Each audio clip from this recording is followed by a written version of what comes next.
Your skin doesn't separate you from the world. It's a bridge through which the external world flows into you, and you flow into it. Just, for example, as a whirlpool in water, you could say because you have a skin, you have a definite shape, you have a definite form. The whirlpool is a definite form, but no water stays put in it. The whirlpool is something the stream is doing. And exactly the same way, the whole universe is doing each one of us. And I see you today, and I recognize you tomorrow, just as I would recognize a whirlpool in a stream. I'd say, oh yes, I've seen that whirlpool before.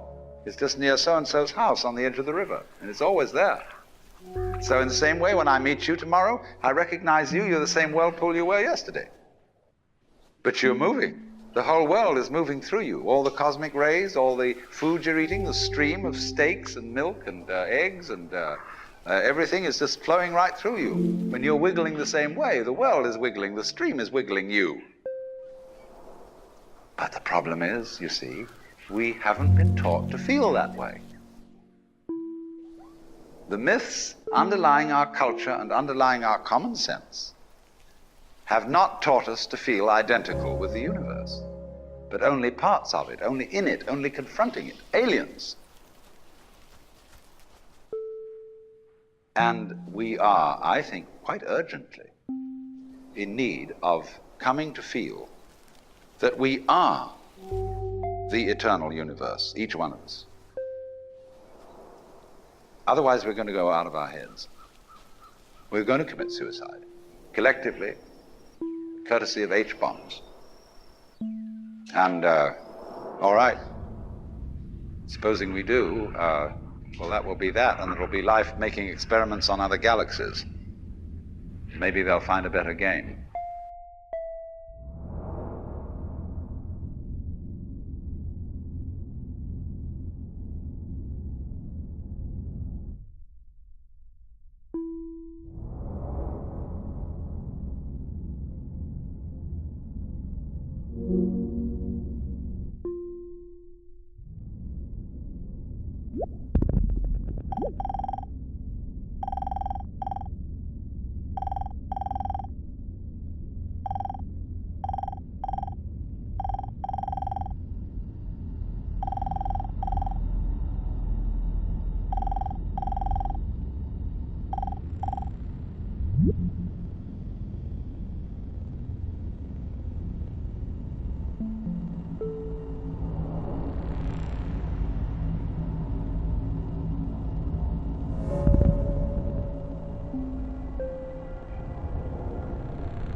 wonder if it's ever struck you how curious a thing it is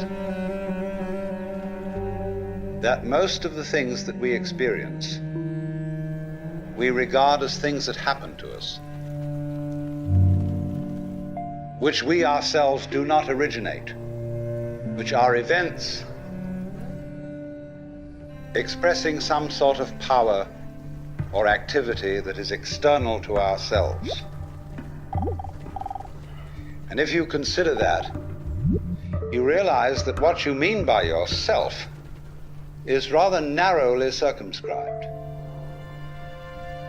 Even events that go on in our own bodies are put in the category of things that happen to us in the same way as things that go on in the world outside our skins.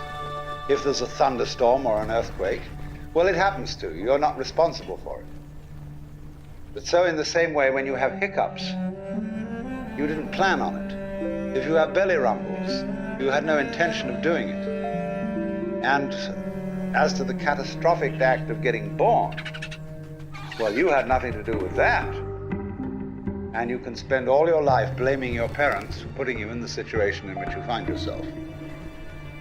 And this way of looking at the world in this sort of passive mood as something that happens to you goes right down to our general feeling about life. It goes down to the way in which we have been accustomed to look at human existence